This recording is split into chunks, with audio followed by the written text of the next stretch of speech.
KCRW sponsors include A24, presenting Moonlight, a film chronicling 3 chapters in the life of a young black man discovering his identity and experiencing first love as he moves from childhood into manhood. In theaters now. On To The Point, we try to make sense of the policy debates and the political sideshows on the campaign trail. Ted Cruz wrapping the bacon around the semi-automatic weapon to cook it. I understand that trade is not a sexy issue. Nobody knows where the Republican Party is going to land. I mean, it's kind of like a country road. No one knows where it will end. In many ways, Marco Rubio is the Michael Jordan of American politics. I'm Warren Alney. To The Point has you covered for the 2016 campaign. Find the To The Point podcast on KCRW's iTunes page. From KCRW Santa Monica and KCRW.com, it's The Treatment.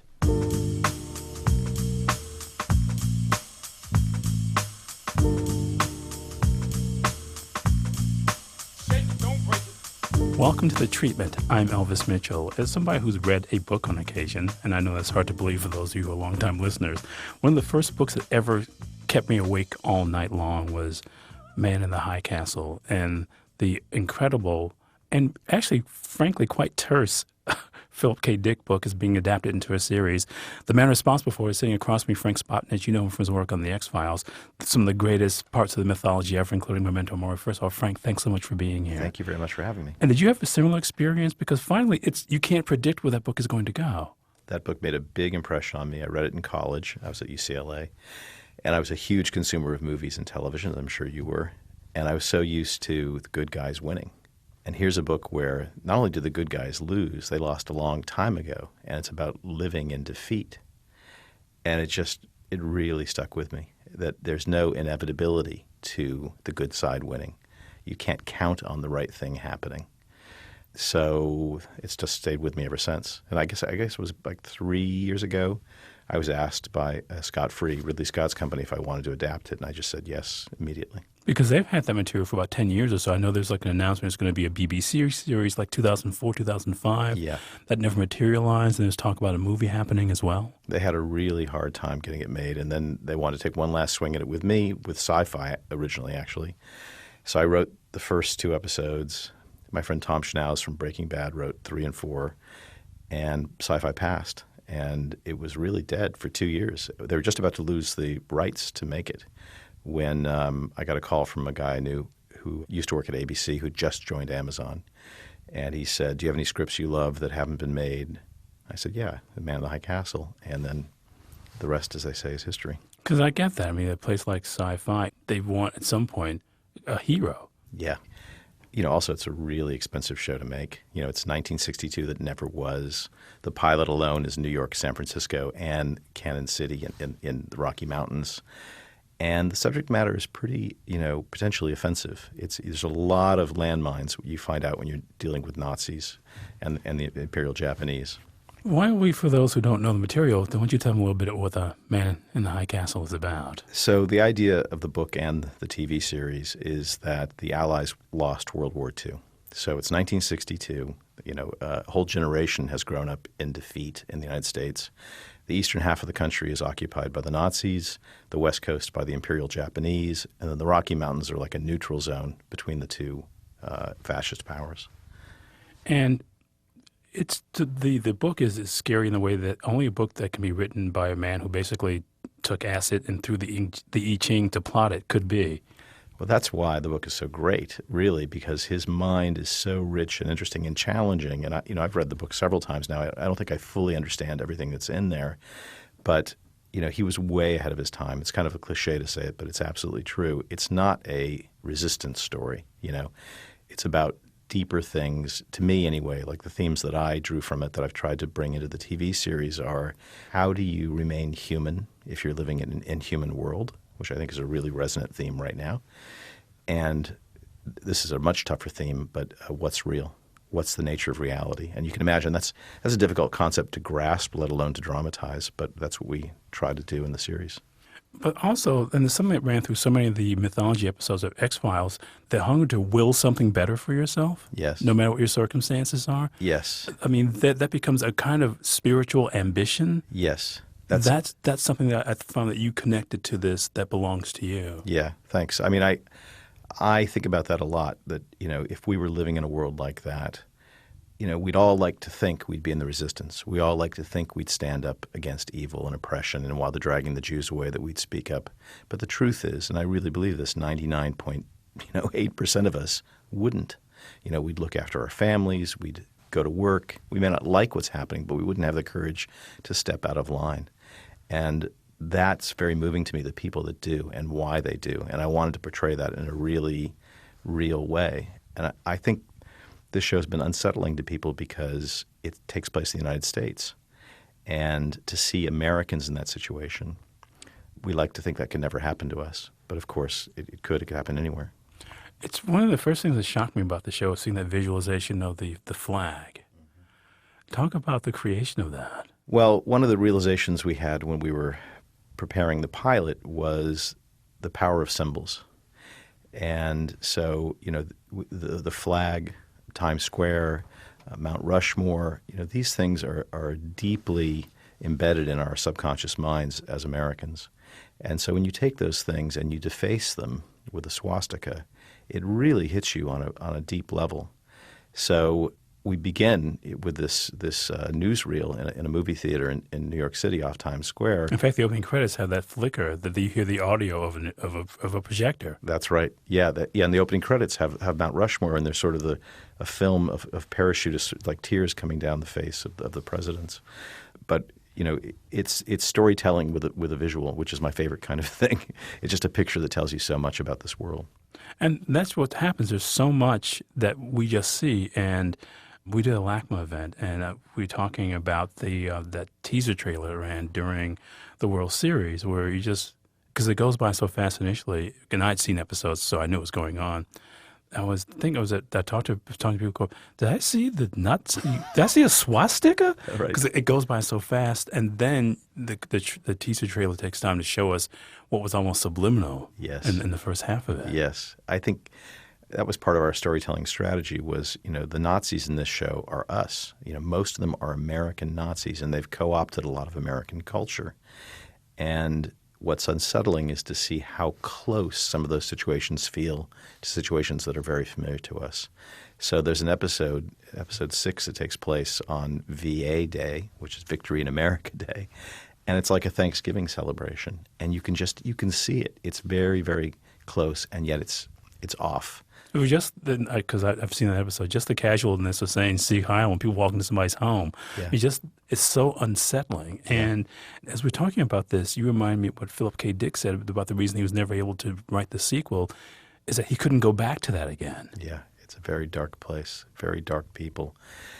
But one thing that I felt like in writing the Rufus Sewell character, who's John Smith, who's the Nazi officer in New York City in the TV series, is he's done really evil things. He's still doing really evil things, but he's rationalized them to himself. And he can still go home to his wife and children and still be a really good husband and a loving father. And those two things exist side by side. And we don't like to think that's true, because Hitler was a madman. A lot of the Nazi officers were madmen. But there were a lot of Nazis who were not madmen, who were people who otherwise would be good people, but it somehow rationalized that it was okay to do evil things. And that makes me think. It makes me think not just about Nazis and about Germans, but about all of us and things we do that we rationalize. It's the truth. We're talking about I don't think it's science fiction because I don't think Philip K. Dick ever wrote science fiction.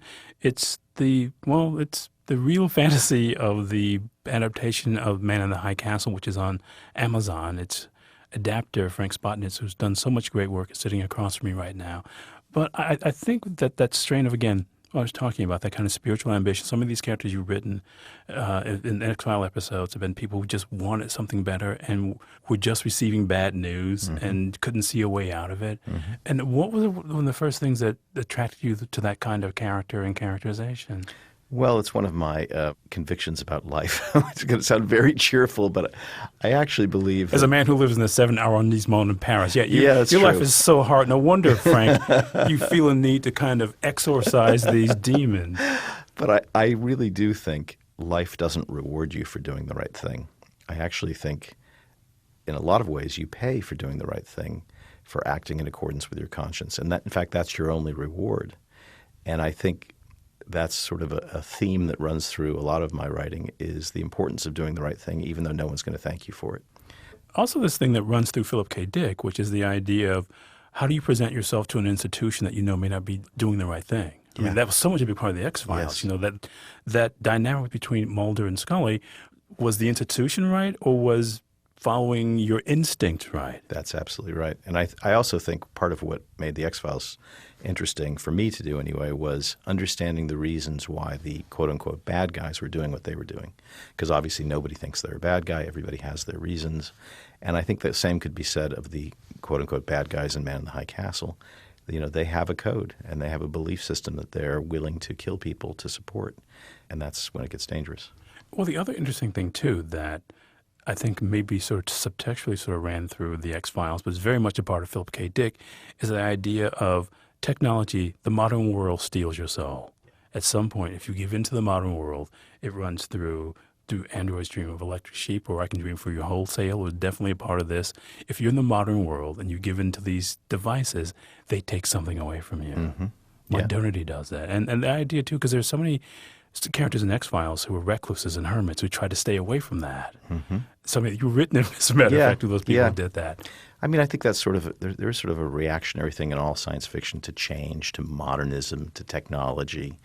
And for me and Philip K. Dick, it's part of that theme again of what is human and how do you hold on to your humanity. And technology is another thing that can threaten it. And I certainly think about that all the time with all of us walking around with our cell phones, you know, which are they're like extensions of who we are now, right? Part of our memory is resident in these. I don't know my phone number anymore. And it's changing what it means to be human. I think there's a dependency now on technology that we didn't used to have before. In the original material, I mean, almost nobody comes to a good end. Right. No. And I don't know, because if you're going to do a show, you figure how many seasons you're going to do. How do you deal with that? For example, the character of Joe. Yeah. You know nothing's good going to happen to him. And I won't go too far into that. But right. You've made decisions already just by seeing the 6th episode that have changed who and what he is. Yes. What I decided when I approached this show, because, you know, obviously I did X-Files for a long time, and that's a big mythology show. And how you end a mythology-driven series is a big challenge, right? As X-Files showed, as Lost showed. And I wanted to learn lessons from the past. And so what I really thought deeply about before I started writing the pilot was, what are the character journeys? You know, what's Juliana in particular? What's her journey? And if I know that, and if I know the ending of that, that's more important than all the plot stuff. You know, that's more important than what are the films, where do they come from? Because anybody has answers to that. Everybody on the internet's going to have 1,000 answers immediately to where the films come from. I can't beat them at that game. All I can control is the emotional journey of the character, you know, which I think a perfect example of that is what my friend Vince Gilligan did on Breaking Bad. I mean, that's a beautifully executed character journey, and people love that show to the very end because they were following Walter White, not because of, you know, who's going to win the drug wars. You know, that's the plot. It's not what really matters to the viewer. Because I guess as you're saying this too, we live in an era now where that kind of second-guessing and filling in the holes in mythology and the kind of thing that used to be called fan fiction is now an inevitable part of the way your idea or your approach to something like this, That's isn't it? absolutely right. And you can't compete against it. And I'm not even going to try. And you were there at the dawn of it with X-Files. I was. And from the very beginning, I have to tell you, I always went online. I still do. I mean, there's like 18,000 comments on Man in the High Castle. I've probably read every one of them, which is, as you can imagine, is painful at times. But I really do feel like, you know, you're a storyteller because you want to communicate with people. And I've always been very interested. Well, how am I doing? You know, what are you taking out of what I'm saying to you? And I'm willing to endure the pain of those really nasty comments to get the insight into how everybody else is receiving it. Well, we just learned a lot about my guest, Frank Spotnitz. He's the adapter of the terrific version of Man in the High Castle, and it's on Amazon right now. It's a treatment. There's more to come. Stay with us.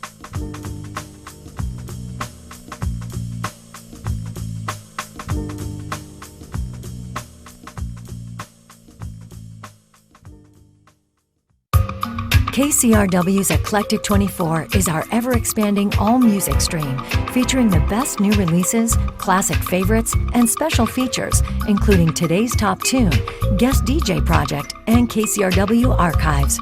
Listen worldwide anytime online or through your iPhone or Android phone app. KCRW's Eclectic 24, where and when you want it. Check it out at kcrw.com/eclectic24. Welcome back. It's The Treatment. I'm talking to the poor, sad, lonely Europhile Frank Spotnitz. He's adapted Philip K. Dick's Man in the High Castle for Amazon. That film you just alluded to, which is The Grasshopper Lies Heavy, is a big part, in fact, a much bigger part of the TV show than it is in the book. I mean, in the book, it's allusion, and it's all about characters reacting to it. It almost is, it's a MacGuffin, really, in the book. Yeah, I mean, in the book, The Man in the High Castle, Abendsen has written a novel where we won the war. And that was sort of the first thing that occurred to me in adapting it, was that this should be a film, not a novel. So why did you decide to do that? Because obviously this is a visual medium. Right. And I just thought the power of seeing these films that we've all seen our whole lives, it would be so deep and profound to see it projected on a screen versus hearing about a novel somebody else has written. And I think that is true. It's like, history is surprisingly personal. We all grow up with these images of victory in World War II, and you can't help but be affected by them. It's a change, obviously, then in the science fiction part of the show, because these are physical films that have to be explained. But I'll be really disappointed if the only reason people are watching the show is to find out, where the films come from. I mean, I'm going to answer that, but the real story Are you? to me, Because it's really not about that. It's not about that. I'm going to answer it in a fashion. Okay. I think I have to answer it in a fashion. I think it's a mystery, and the audience won't feel satisfied unless I address that. But to me, the bigger thing is how these characters, particularly Juliana, Joe, and Frank, live through the challenges of this world and how they end up. That, to me, is the real heart of the show. And talk about casting your Juliana, because you made her less of a kind of a Camille, less of a sufferer in this. She's a much more active figure. Because again, Philip K. Dick really, it's almost like you're taking your lead from him. The plot didn't matter to him because you try to sort of, if you do the plot in schematic terms, you would talk yourself out of reading the book. Right, right, yeah. That's not what's important about the book. But obviously, you're doing television. The narrative part is really important. So I took the characters of Juliana and Frank, who were already split up as the novel begins, and I sort of rewound so they're together at the beginning of the television series. And, she is hope. The films are hope. And did you feel like you had to do that as kind of a counterpoint to the sheer bleakness? I mean, the kind of sumptuous bleakness of the book, as a matter of fact. Yeah, and also because that's what I believe. I mean, despite all my despair about a lot of things in the world, I remain hopeful. I do think love is stronger than hate. I do think, as President Obama likes to say, that the long arc of history bends toward justice. Terrible, terrible things happen, like the Holocaust happened. But over the long, long, long haul, which unfortunately many generations don't live to see, I do think the world gets better. So I wouldn't be honest to myself unless I told a story that was ultimately hopeful. Because I find it interesting, and it's something you really get a chance to play with because you've extended a pretty small book, is showing the idea of what it's like for kids who've grown up knowing nothing but this. Yeah, exactly. And I think one of the most disturbing scenes in the pilot, and I won't spoil it for people who haven't seen it, but it's a scene where Joe stops, his tire's blown, and there's a state trooper, and he's talking about, the war 17 years ago. And there's a physical moment that really sort of... Yeah, that's a scene that's not even plot. You could take that out, it wouldn't change the plot. But it just tells you so much about what it would be like if we'd lost and if we lived in that world. And I also think a lot doing the show about the sacrifices that generation made so that we won the war, and how really each generation is called upon to make sacrifices to preserve this idea of America. And some generations do it better than others. And again, it's not inevitable that the good guys are going to win. It's not inevitable that our country will live up to the ideals that it stands for. It's incumbent upon us to do it. Because what I find so interesting about this is the idea of making something about fascism dominating this country. Because it's really, there hasn't been a war fought in this country for 2 centuries where there was a real loss. And the book takes off from basically, it's not, we didn't even lose the war, we didn't get in it. Right. But the idea of this weight of being dominated by something that's not part of the building blocks of this country is, to me, a truly terrifying idea. I think it's very unsettling for people. I mean, I would say I think people in the South, because of the Civil War, I think there is a degree of feeling like they lost, you know. Which is why they probably still cling to it so much. I think so. I think and it's a trauma. It's a trauma that they still are feeling the after effects of. And I think, to me, you know, we're still living in the shadow of 9/11. I still feel it. I feel the energy. There is this dread and this fear. And I think, you know, one of the hopeful things about Man in the High Castle is you watch characters respond to fear, overcome it, and do heroic things. And you see how hard it is and scary it is. And there's no guarantee you'll live through it. But there's a kind of salvation in living for something other than your own safety, other than, you know, your own small patch of earth. And that's one of the lines that Tagomi, the Japanese character, says in the pilot. He says, you know, the Nazis only believe in a world they can see. And I think, you know, there's a danger sometimes in our modern capitalist consumerist society. We're all materialists. You know, we're all pragmatic. It's like, no, there's values. There's things that matter more than this stuff. And we should remember that. It's true. We're talking about the adaptation of the Philip K. Dick novel, Man in the High Castle, with its adapter. Frank Spotnitz, of course, you know from his work on the X-Files, among many other things. I guess I just find myself thinking, too, that just in production design and realizing this world, it sounds really daunting to me. Did you have any sense of how hard it would be to do? Yeah. I mean, you know, in writing the script, obviously I had a lot of help from Philip K. Dick, of course, because he'd imagined the world in the book. But then when you actually go to make a television series, you know, literally there are 1,000 decisions easily to make in the pilot.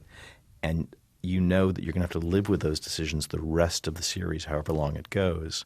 So we did think very deeply about everything. You know, what do the post boxes look like? You know, are there monorails in New York versus, you know, a subway system? All these things that have to be informed by your speculation about where America would have been if we'd lost the war. I thought about George Lucas, to be honest, and having to establish everything about that world before he started the first movie. But the other challenge of it that's kind of interesting that I didn't think about till we had to do it is it has to feel like the past. It has to feel like 1962, or it's going to feel false to us. But it also has to be off.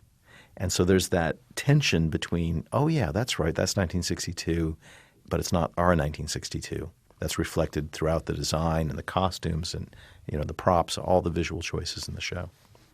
Were there things that you watched to prepare for? There were the movies that you looked at to give you a sense of what you might want to do with this? Well, you know, Ridley Scott, who's one of the executive producers of the show, had very clear visual ideas that he wanted us to consult before we approached the show. So, you know, I think for me anyway, one of the big things was The Conformist, the Bertolucci film, which we looked at a lot, Edward Hopper paintings, Blade Runner, of course.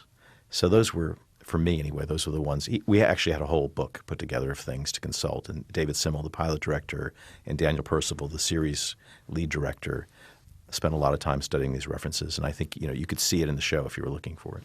Certainly, I mean, The Conformist comes to mind because it really is a movie about people in a world like this, except it's not an alternate reality. It's the world, but it's also an action film. I mean, for those who haven't seen The Conformist, the first time I ever saw somebody toss a gun from one person to another was in The Conformist. It's in The Conformist. Right. It's been stolen from ever since. Right. But it's also a world that takes place mostly under basically very gray skies. Yeah. And so when we see sunlight in The Man in the High Castle, it's really kind of shocking. Yeah. I mean, and I don't want to give too much away to say when the sunlight comes in which episode, but to see sunlight on those visual signifiers of this world that hasn't happened is really something. Because the gray days and the cloudy days, and we won't say where these clouds come from, Yeah. When we get sun, talk a little bit about doing that. It's almost like this world really exists now. Yeah, and I think, you know, I was doing research in Berlin, and I toured the Stasi prison. And a woman from the Berlin Film Commission went on the tour with me. And afterwards she said, you know, that was really awful. I was really shaken by what I just saw. But I have to tell you, I grew up in East Germany. And you know, I didn't know these things were going on, and obviously they're awful. But to be honest, I still miss it because I felt safe. I knew who my neighbors were. There was always bread on the shelves. There were only 2 types of ketchup, but who cares? Who needs 7? And, you know, we don't like to think. We always imagine East Germany or, you know, Soviet Russia, it's gray. and it's dreary, and people are miserable. But there are things about those societies that people liked, and that's counterintuitive to us as Americans. And there's ways to think about freedom. You know, you can say, well, my freedom is I'm guaranteed a home. My freedom is I'm guaranteed a job. I can't worship the way I want. I can't say the things I want to say. I can't be the right race or religion or sexual orientation. But there's other kinds of freedom. And it's a different way of looking at the world. And so there is sun in that world, right? There is. It'd be lying to say there isn't. But what it does to me is it reminds me of what my values are and what I believe you should fight for. And I think that's why this show, to the degree it resonates, I think that's why, is because it's not this artificial dystopian world. It's not a world where we're pushing it. You know, it's believable. It's like, oh yeah, I can believe that's the way that world would have worked. And there is sun, and there's also cloud. What's the breakdown between those who, because I know of a few Philip K. Dick adherents who, if you change anything, they immediately go crazy. What's the breakdown between those people who are really zealots about that versus people who don't know that material and coming to it for the first time?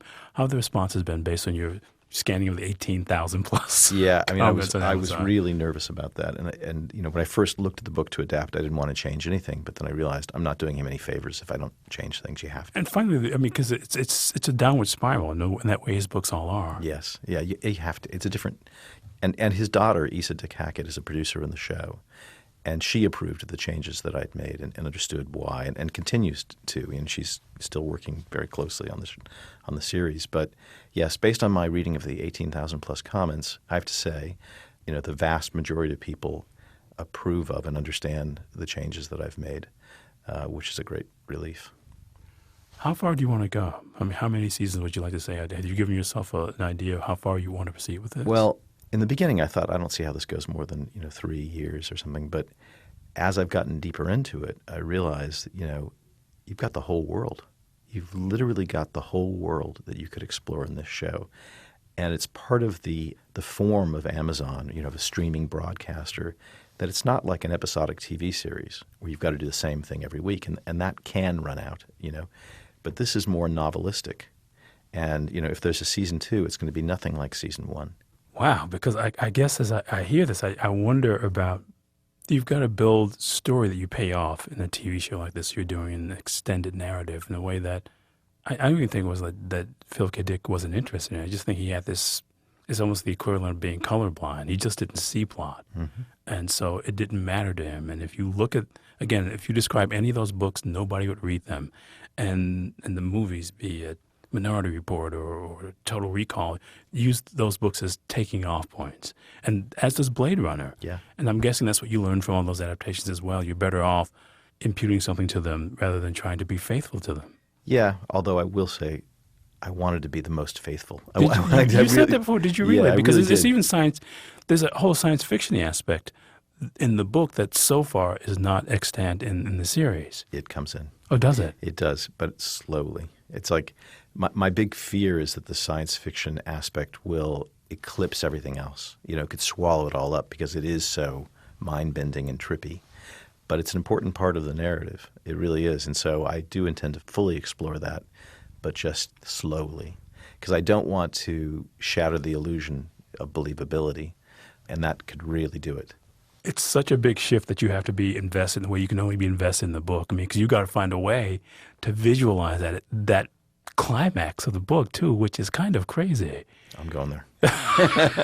Well, you have to come back when you do that. Will you come back, please? Yeah, sure. I'd be delighted. It's my pleasure, please. My guest is Frank Spotnitz, the man who's brave enough to take on Man with the High Castle and survived for at least 10 episodes on Amazon. Frank, thanks so much. Thank you. It's a pleasure. Recording engineer here in the safe and free United States in Santa Monica is Kat Yor, who also mixes the show. The associate producer who edits the show is Blake Veit. I'm going to go out and try one of 100 different brands of ketchup. It's The Treatment. To catch up on past episodes of The Treatment, go to KCRW.com or listen on your smartphone with KCRW's mobile apps, or subscribe to the podcast on iTunes, Stitcher, wherever you listen to podcasts. The Treatment is produced and distributed by KCRW Santa Monica.